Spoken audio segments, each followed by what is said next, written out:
ప్రధానంగా చూసినట్టయితే తిరుపతి పైన కాకుండా తిరుపతి కొండ కిందన వీళ్ళు ఏం చేశారనండి, 8 పాయింట్స్లో వైకుంఠ ఏకాదశి టోకెన్స్ వేస్తామని చెప్పేసి 3 టీటీడీకి సంబంధించిన ప్రదేశాల్లో 3 ప్రదేశాలు, మిగతా 5 ప్రదేశాల్లో గవర్నమెంట్ స్కూల్స్ అనో మనం ఎలక్షన్స్ పోలింగ్ జరిగితే ఎలాగైతే నుంచోబెడతారో ఆ ప్రక్రియ ప్రకారం నుంచోబెట్టారు.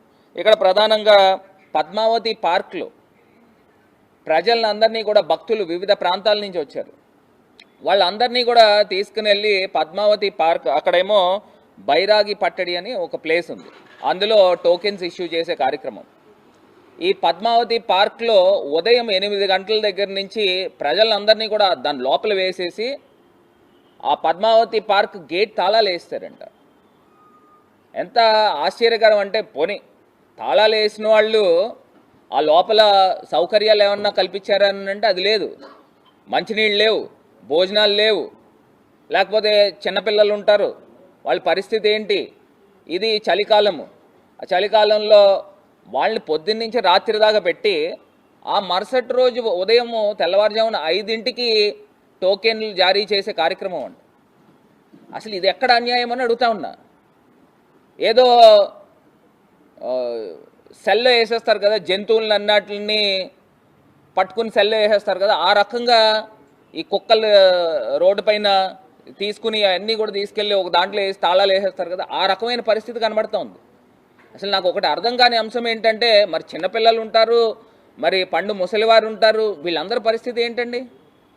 మీరా కాఫీలు కానీ లేకపోతే భోజనాలు కానీ ఏ రకమైన సప్లై లేకోకుండా అందులో పెట్టాల్సిన అవసరం ఏంటి?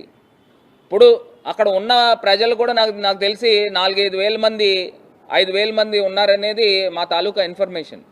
వచ్చిన తర్వాత మీరు ఆ మాత్రము క్రౌడ్ మేనేజ్మెంట్ చేయలేని పరిస్థితులు కనబడతా ఉన్నాయని అడుగుతున్నా. ఒక పక్కనేమో నిన్న చంద్రబాబు నాయుడు గారు రివ్యూ తీసుకుంటే ఆ రివ్యూలోనే టీటీడీ చైర్మన్, అదేవిధంగా ఆయన ఈఓ గారు, వాళ్ళిద్దరూ కూడా ఒకళ్ళ మీద ఒకళ్ళు నిందలు వేసుకుంటున్నారు. ఒకరికొకళ్ళు పడట్లేదు, సమన్వయ లోపం ఉందని చంద్రబాబు నాయుడు గారికి తెలుసు.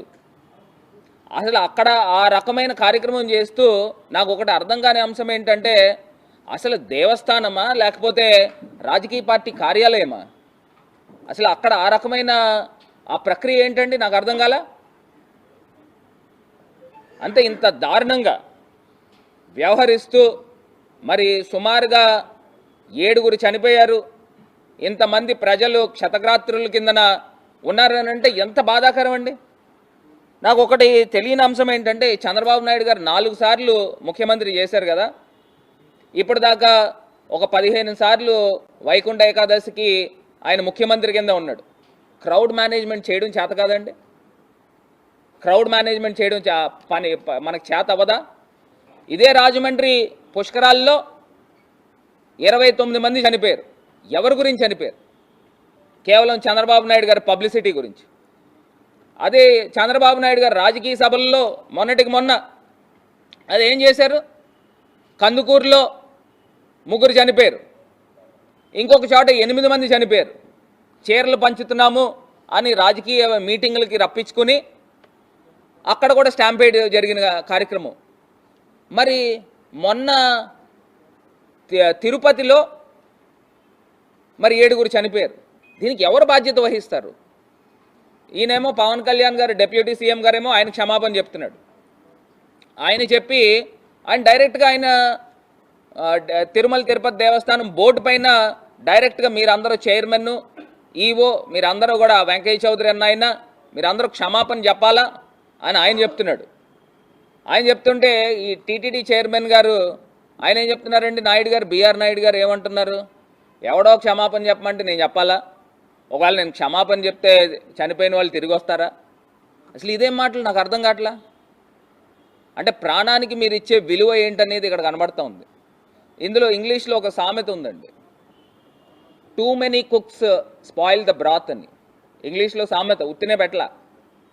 ఇక్కడ ఇంతమంది తలకాయలుండి ఒకరికొకరికి సంబంధం లేకోకుండా, ఒకరికొకరికి ఈగో ఫీలింగ్స్తో, ఒకరికొకరి మధ్యలో కోల్డ్ వార్తో ప్రజల ప్రాణాలని బలి చేస్తారా అని నేను ప్రశ్నిస్తున్నా. గతంలో ఎన్నడైనా ఈ పరిస్థితులు ఉన్నాయా? జగన్మోహన్ రెడ్డి గారు ముఖ్యమంత్రి కింద ఉన్నప్పుడు ఎప్పుడైనా ఈ పరిస్థితులు ఉన్నాయా? మీరు సుమారుగా 1,00,000 పైన 1,20,000 మందికి టోకెన్లు వేయాలని మీరు కార్యక్రమం చేసినప్పుడు మ్యాక్సిమం ఆన్లైన్లో చేయొచ్చు కదా. ఇదేమి ఆన్లైన్ ఈ మధ్యకాలంలో మామూలు కామన్ ప్రజలే ఫోన్పేలు చేస్తున్నారు, డైరెక్ట్గా క్యూఆర్ కోడ్ స్కాన్లు చేస్తున్నారు. ఎవరికైనా అర్థమవుతుంది. ఒకవేళ మీరు డైరెక్ట్గా సేల్ చేయాలి అని అనుకుంటే దానికి ఒక నిర్దిష్టమైన డైరెక్ట్గా మీరు టికెట్లు ఇవ్వాలి అని అనుకుంటే దానికి ఒక నిర్దిష్టమైన ప్రణాళిక ఉండాలి. ఎక్కడ కనబడతా ఉందని అడుగుతున్నా. నిజంగా చాలా బాధాకరం అండి, చాలా దురదృష్టకరము. దీన్ని ఈ బోర్డుని ఇప్పుడు నేను ఇవాళ మేము మా సూటి తాలూకా డిమాండ్ ఏంటంటే తిరుమల తిరుపతి దేవస్థానం బోర్డు వీళ్ళు బాధ్యత తీసుకుని వాళ్ళు ఇమీడియట్గా రాజీనామా చేయాలి. లేని పక్షంలో చంద్రబాబు నాయుడు గారు ముఖ్యమంత్రి కింద ఉన్నారు కదా, ఏదైతే ఈ ప్రభుత్వం ఉందో ఈ ప్రభుత్వం ఆ బోర్డుని సస్పెండ్ చేయాలి. ఇప్పుడు మీరు హై లెవెల్లో మీరు యాక్షన్ తీసుకోవాలి, కానీ ఒక డిఎస్పీని లేకపోతే అక్కడున్న ఒక కామన్ అధికారులపైన ఏదో సస్పెన్షన్ వేసేస్తే దానికి సరిపోతుందా అని నేను అడుగుతా ఉన్నా. ఇప్పుడు పోలీసుల్ని డిప్లాయ్ చేయాల్సిన బాధ్యత ఎవరిది? అక్కడ ఉన్న ఎస్పీది కాదా? కిందన తిరుపతిలో జరిగినప్పుడు టీటీడీ బోర్డు వాళ్ళు సమన్వయం చేసుకోవాలి కదా, ఎందుకు చేసుకోలేదు? మీరు ఉదయం దగ్గర నుంచి రాత్రి దాకా ప్రజలను అక్కడ పెట్టేస్తే, పార్కులు వేసి తాళాలు వేసేస్తే దానికి అర్థం ఏంటని అడుగుతున్నా. దీనికంటూ ఒక ప్రాపర్ ప్లానింగ్ ఉన్నదండి. కొన్ని లక్షల మంది ప్రజలు వస్తారు, మీరు ఎంతో గొప్పగా చెప్తున్నారు కదా, ఇన్ని వేల మంది 15,000 మంది పోలీసులను డిప్లాయ్ చేశామని. మరి అక్కడ తీసుకుని వచ్చి ప్రతి టోకెన్లు ఇచ్చే వైకుంఠ ఏకాదశి టోకెన్ల దగ్గర వేల సంఖ్యలో ప్రజలు జమ అవుతారని మీకు తెలుసు. తెలిసినప్పటికీ కూడా 10 మంది పోలీసులు ఉన్నారండి. ఇది ఎక్కడ అన్యాయం అని అడుగుతున్నా. ఇంత దారుణంగా ప్రజల ప్రాణాలు బలి తీసుకోవడానికి మీరు ఎవరని అడుగుతున్నా. మీకు చేత కాకపోతే తప్పుకోండి, ప్రభుత్వానికి చేత కాకపోతే దిగిపోండి, మేము చేసి చూపిస్తాం. ఇవాళ దీనిపైన సమగ్రమైన విచారణ జరగాలి. సుప్రీంకోర్టు జస్టిస్తో దీనిపైన సమగ్రమైన విచారణ జరపాలి. ఏదో పుష్కరాల్లో జరిగిన సందర్భంగా మీకు మీరు ఏదో ఒక విచారణ జరిపించేసి ఒక క్లీన్ చీట్ చంద్రబాబు నాయుడు గారికి ఏం సంబంధం లేదని ఇక్కడ పుష్కరాల్లో భక్తుల యొక్క అతి ఉత్సాహంతో ప్రాణాలు పోయినాయి అని చెప్పి రిపోర్ట్ రాయించారు. దీనిపైన కూడా మళ్ళీ ఒకసారి తిరగతోడాలి. ఇప్పుడు దానికి 29 మంది ఎందుకు చనిపోతారండి? ఎందుకు చనిపోతారు? ఎలా చనిపోతారు? పుష్కరాల్లో మీకు ఒక ప్రాపర్ మేనేజ్మెంట్ లేకపోవడం వల్ల చనిపోయారు, ఒక సిస్టమ్ లేకపోవడం వల్ల చనిపోయారు. ఇదే సేమ్ ఇక్కడ కూడా ఒక ప్రాపర్ మేనేజ్మెంట్, ఒక సిస్టమ్ లేకపోవడం వల్ల చనిపోయారు. మరి ఇంత దారుణమైన ఘటన జరిగినప్పుడు బేషరత్తుగా వీళ్ళు దాని బాధ్యత తీసుకుని రాజీనామా చేయాల్సిన అవసరం ఉంది. ఎందుకు చేయట్లేదని అడుగుతున్నా. ఇప్పుడు తిరుమల తిరుపతి దేవస్థానం బోర్డు రాజీనామా చేయాలి ఇమీడియట్గా. 7 వ్యక్తులు చనిపోతే మీకు ఆటల కింద ఉందా అని అడుగుతున్నా. అదే జగన్మోహన్ రెడ్డి గారు అక్కడ ఉన్న క్షతగాత్రుల్ని పరామర్శించడానికి వెళ్తే ట్రాఫిక్ క్లియర్ చేయరు, కావాలని తీసుకొచ్చి ట్రాఫిక్ని అంతరాయం పెడతారు. అంటే ఇది ఎక్కడ అన్యాయం అడుగుతున్నా. ఒక ప్రతిపక్షంలో ఉన్న నాయకుడు ప్రజలకు ఏం జరిగిందో బాగోగులు తెలుసుకోవడానికి వెళ్తే అక్కడ వెళ్ళనివరా? ఏ రకమైన అడ్డంకులు చేస్తూ ఉన్నారు? ఇది మనం ప్రజాస్వామ్యంలో ఉన్నాము, ఇదేమి హిట్లర్ పరిపాలన కాదు.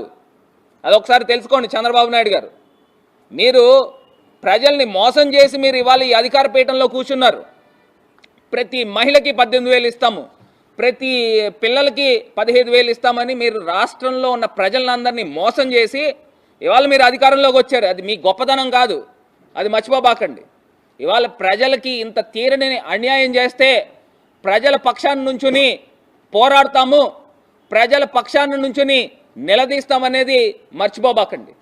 ఇంత దారుణమైన ఘటన నిజంగా ఒక చీకటి రోజు కింద ప్రతి ఒక్కళ్ళు కూడా పరిగణించాలి. ఒక క్రౌడ్ మేనేజ్మెంట్ చేతకాని ఈ ప్రభుత్వం ఉంటే ఎంత, ఊడిపోతే ఎంత? పుష్కరాల్లో 29 మందిని చంపేశారు. నేను ఈ రకమైన స్టేట్మెంట్ కూడా నేను ఇస్తున్నాను. ఎక్కడ నిన్న తిరుపతిలో కూడా మీరు చేతులారా మీరు చేసిన అన్యాయానికి చనిపోయారు.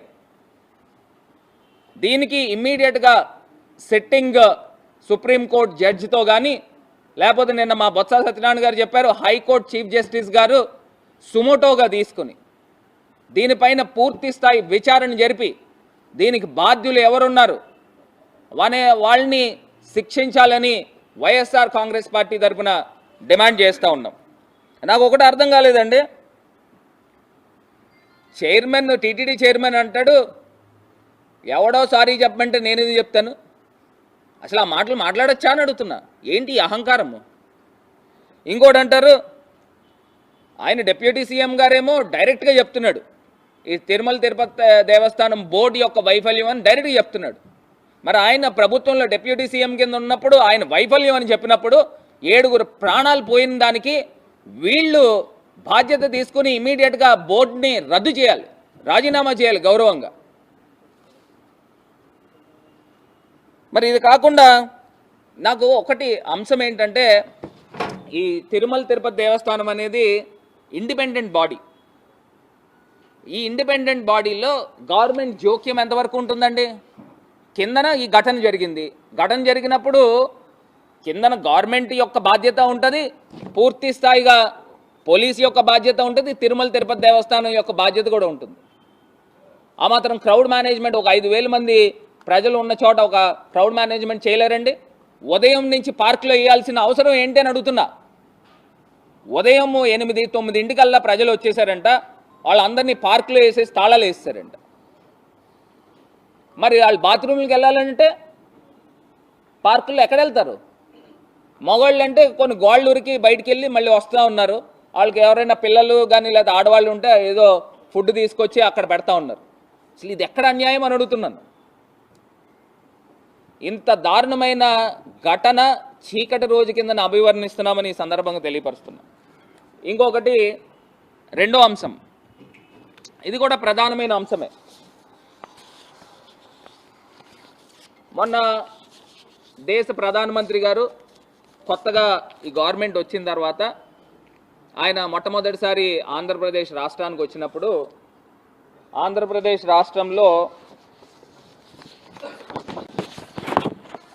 ఆయన కొన్ని శంకుస్థాపనలు చేశారు. నిజంగా సంతోషం, మేము కూడా స్వాగతిస్తాం. సుమారుగా 2 లక్షల కోట్ల పైన శంకుస్థాపనలు చేస్తున్నారు. శంకుస్థాపన చేసిన తర్వాత ఇదేదో ప్రజలకి ఒక మెసేజ్ ఎలా వెళ్తుందంటే, చంద్రబాబు నాయుడు గారు వచ్చిన వెంటనే ప్రధానమంత్రి గారితో 2 లక్షల కోట్ల రూపాయలు సాధించాడు అని చాలా గొప్పగా చెప్పుకుంటూ ఉన్నారు ఈ చంద్రబాబు నాయుడు గారు. నాకు ఒకటి అర్థం కావట్లా, ఇక్కడే మన రాజమండ్రి మోరంపూడి ఫ్లైఓవర్ ఉంది, సేమ్ ఒకటే సింపుల్ ఎగ్జాంపుల్.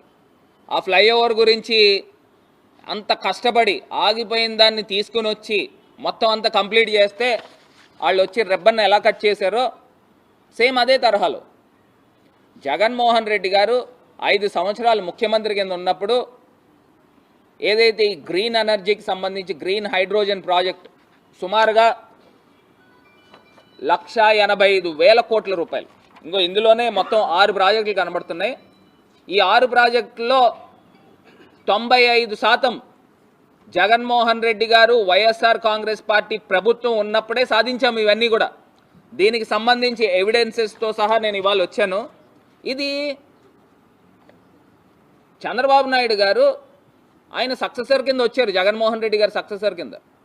ఇప్పుడు జగన్మోహన్ రెడ్డి గారు 5 సంవత్సరాల్లో ఈ యొక్క గ్రీన్ హైడ్రోజన్కి సంబంధించి ఆయన తీసుకుని వచ్చాడు, మేము శంకుస్థాపన చేస్తున్నాము అని చెప్తే గౌరవంగా ఉంటుంది. అవేం చేయకోకుండా వాళ్ళు ఏం చేస్తూ ఉన్నారు, అదేదో చంద్రబాబు నాయుడు గారు సాధించినట్టు అని చెప్పే కార్యక్రమం చేస్తున్నారు. ఇప్పుడు నేను ఒకటి చెప్తున్నానండి, ఈ ఎన్టీపీసీకి సంబంధించి గతంలో ఈయన జవహర్ రెడ్డి గారు సిఎస్ గారు, ఈయన ఎన్టీపీసీకి సంబంధించి హయ్యర్ అఫీషియల్ ప్లస్ ఏపీఐఐసి ఎండి వీళ్ళందరూ కూడా వెళ్ళి ఎంఓయూలు ఎక్స్చేంజ్ చేసుకున్నారు.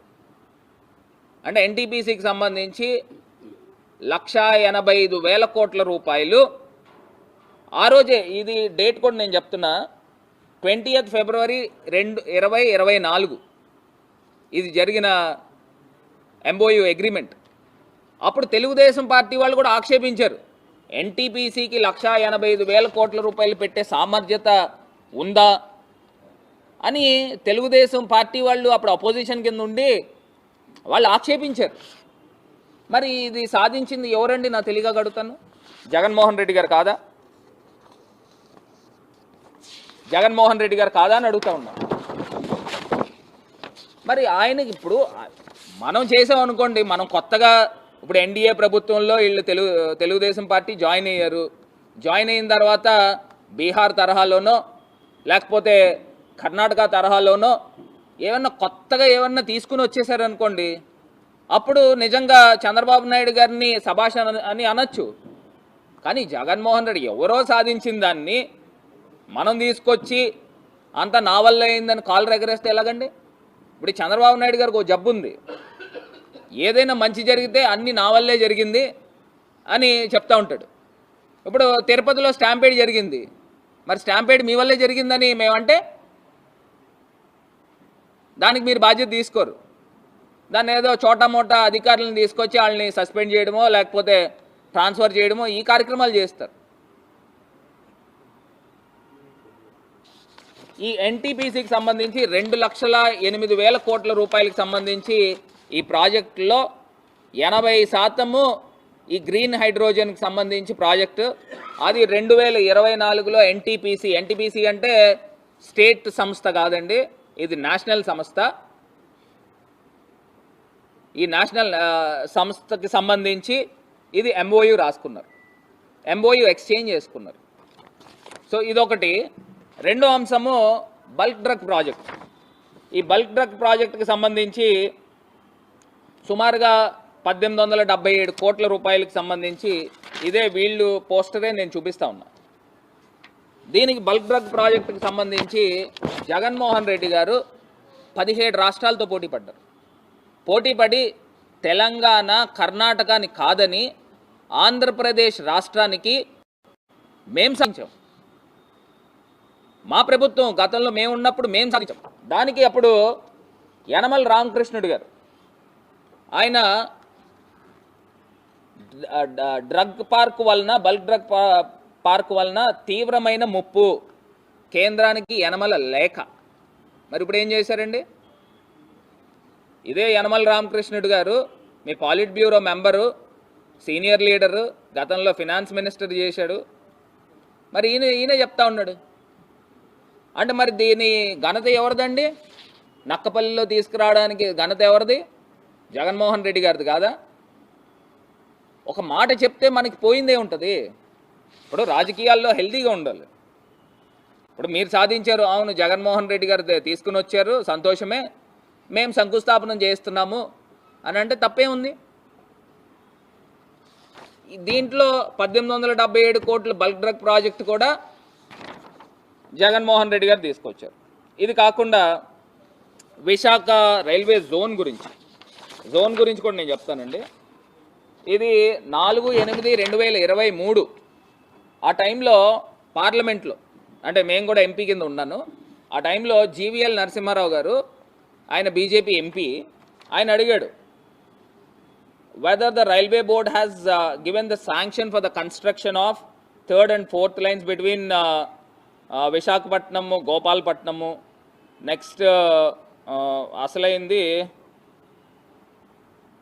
Flyover projects Duvvada, next railway జోన్కి సంబంధించి కూడా క్వశ్చన్ అడిగితే దాంట్లో వచ్చిన ఆన్సర్ ఏంటంటే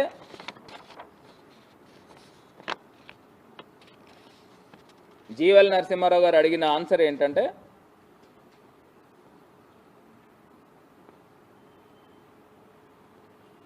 Visakhapatnam falls in the East Coast Railway Zone as on 1/4/2023. The survey works of the total length of 15 kilometers, 1,500 kilometers has been taken in the East Coast Railway Zone అని clear కట్గా government of India mention చేసింది. అంటే అప్పుడు మేము ఎంపీల కింద ఉన్నప్పుడు గత గవర్నమెంట్లో ఇది డైరెక్ట్గా అన్స్టార్డ్ క్వశ్చన్. ఈ అన్స్టార్డ్ క్వశ్చన్లో దీనికి సంబంధించి రిప్లై కూడా ఉంది. సో